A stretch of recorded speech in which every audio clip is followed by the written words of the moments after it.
جس فیکٹری میں کام کرتا ہوں ایک لڑکا آخری وقت ظہر کی نماز اور پھر عصر کی نماز پڑھتا ہے، فیکٹری میں مسجد ہے اور اس طرح کیا نماز پڑھی جا سکتی ہے؟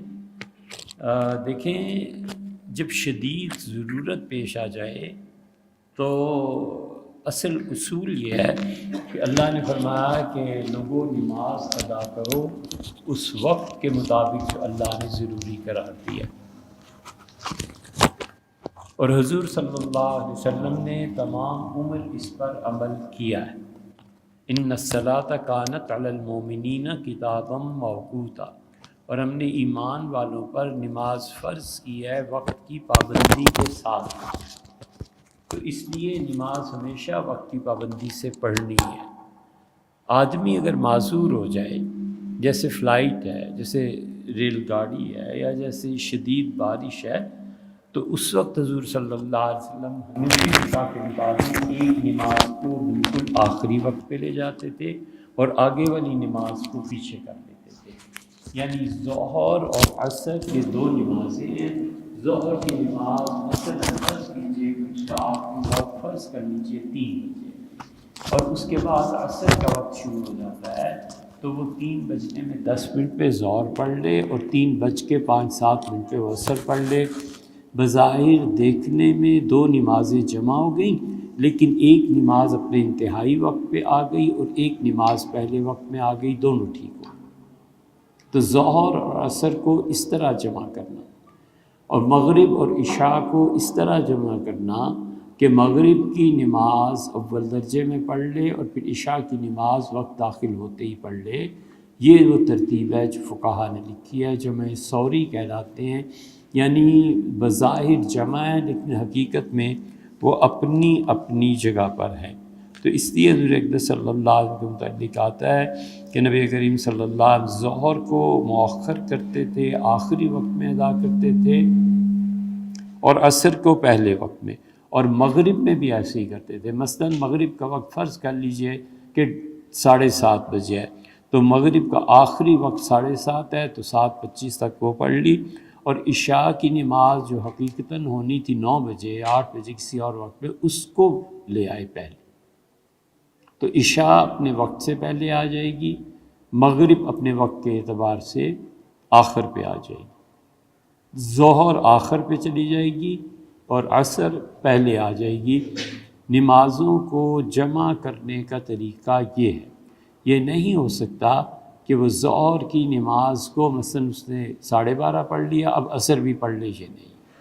اسی طرح مغرب کی نماز اس نے فرض کر لیجئے 5 بجے سورج غروب ہوتا ہے، 5 بجے پڑھ لی، اور عشاء کی نماز جو 6:30-7 ہونی تھی اس کو پہلے آئے، یہ نہیں ہے۔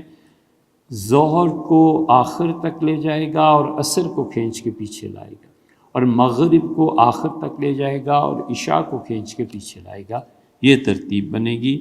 تو اگر اس بچے کے پاس کوئی عذر ہے تو ہمیں کیا ہے بھائی، ضرور فتوے لوگوں پہ لگانے ہیں، کیا ضرورت ہے، اس کو ہوگا کوئی عذر، یہ بھی کیا ضروری ہے کہ اپنا عذر بھی بیان کرے؟ ہمیشہ فتوے کے بارے میں احتیاط کرنی چاہیے۔ یہ فتویٰ جو ہوتا ہے نا، یہ کوئی چھوٹی سی چیز نہیں ہوتی، فتویٰ ہوتا ہے اعلام الموقعین۔ ابن قیم رحمۃ اللہ علیہ نے پوری کتاب اس پہ لکھی ہے۔ مفتی فتویٰ دیتا ہے، اللہ کی جانب سے مہر لگاتا ہے، اتنی بڑی اتھارٹی ہوتی ہے، اگر اسے خدا کا خوف نہیں ہے تو اللہ کی مہر کو، اللہ کے نام کو ناجائز استعمال پہ مارا جائے گا، قیامت قاضی مارا جائے گا، 66 جہنم میں چلے جائیں گے، یہ بھی ایک جہنمی ہو جائے گا۔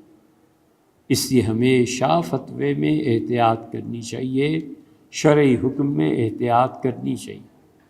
رمضان ہے، ایک آدمی دن کو کھانا کھا رہا ہے، تو اب یہ ضروری ہے کہ اس سے جا کے پوچھیں کہ بھئی تمہیں کیا عذر ہے؟ بھئی ہوگا کوئی، وہ جانے اور اللہ جانے۔ ہاں، اسے احترام کرنا چاہیے تھا، تنہائی میں کھانا چاہیے تھا، کون پوچھ سکتا ہے؟ ایک خاتون ہے، وہ باورچی خانے میں کھانا، کون پوچھ سکتا، کس کو اجازت ہے کہ جا کے پوچھے کیوں روزہ نہیں رکھا؟ عین ممکن ہے اس کے لیے شریعت نے کوئی عذر رکھا ہو، کوئی ایام وغیرہ شروع ہو گئے ہوں اور اللہ نے اسے کھانے کی اجازت دی۔ عبداللہ ابن مسعود رضی اللہ عنہ کو سیدنا عمر رضی اللہ عنہ نے کوفہ جب بھیجا تھا تو کوفہ والوں کے نام ایک خط لکھا تھا، اور اس خط میں لکھا تھا کہ کوفہ والوں، میں اپنی جان زندگی کی قربانی دے کے ابن مسعود کو تمہارے پاس بھیج رہا ہوں، حالانکہ سب سے زیادہ ضرورت اس کی مدینہ منورہ میں۔ ابن مسعود رضی اللہ عنہ کے یہاں کیس آیا، اور کیس یہ تھا کہ اس نے شراب پی ہے، تو ابن مسعود رضی اللہ عنہ نے فرمایا تم میں سے کسی نے دیکھا ہے شراب پیتے ہوئے؟ ان کا نہیں حضرت، گلی سے پکڑ کے لائے ہیں۔ فرمایا اچھا تو تمہارے پاس کیا ثبوت ہے؟ ان کے اس کے کپڑوں پہ شراب لگی ہوئی تھی۔ فرمایا کپڑوں پہ شراب لگی ہوئی تھی تو تم یہ نہیں ثابت کر سکتے کہ اس نے پی بھی ہے، اس لیے چلو یہاں سے، شہادت مسترد فرما دی۔ کسی نے کہا حضرت اس کا منہ سونگھ لیں؟ فرمایا تمہیں پتہ نہیں حضور صلی اللہ علیہ وسلم نے منہ سونگھنے سے منع فرمایا؟ تمہیں پتہ نہیں حضور صلی اللہ علیہ وسلم نے لوگوں کے چھپے ہوئے کاموں کی ٹوہ لینے سے منع فرمایا؟ یہ جو پولیس والے کرتوت کرتے ہیں نا، یہ ظالم اتنے ہیں کہ منہ سونگھو اور یہ کرو اور وہ کرو، اپنے پاس سے گاڑی میں کوئی چیز پھینک کے الزام لگا دو، ذرا اللہ کا خوف نہیں، اور یہ نہیں کہ جہنم اللہ نے تیار رکھی ہے تم لوگوں کے لیے، یہ سب چیزیں ایسی۔ حضور اقدس صلی اللہ علیہ وسلم نے ہمیں ایک اصول زندگی کا بتایا، آپ نے فرمایا لا تتبع العورات، جب کسی کے گھر جاؤ، جب کسی سے بات چیت کرو تو جن چیزوں کو اس نے تم سے چھپا کر رکھا ہے اس کی تلاش، اس کا ٹٹول نہ کرنا، اور اگر تم ایسے کرو گے تو تم اللہ کی مخلوق کو فتنے میں مبتلا کر دو گے، فساد بڑھ جائے گا۔ اب ایک آدمی پیتا ہے، اسے اپنی بوتل الماری میں رکھی ہے، چابی لگا دی ہے، اب جا کے اسے مارنا ہے کہ چابی دو کھولو تاکہ تم پہ حد جاری کریں؟ ہے کوئی انسانیت؟ یہ شریعت نہیں ہے، یہ اندر کی میں ہے، اپنے آپ کو مقدس ثابت کرنا ہے کہ دیکھیں جی یہ ایسا، میں تو ایسا نہیں ہے۔ تو ذرا سی ایسی بات، لیکن کمال ہے، امام ابو حنیفہ رحمۃ اللہ علیہ پہلی مرتبہ مدینہ منورہ حاضر ہوئے، عمر بھی اتنی نہیں تھی، دیکھا تو ایک لڑکے کو پکڑ کے لے جا رہے ہیں، تو امام ابو حنیفہ رحمۃ اللہ نے فرمایا اس ہجوم کو دیکھ کے کہ کیا ہو گیا؟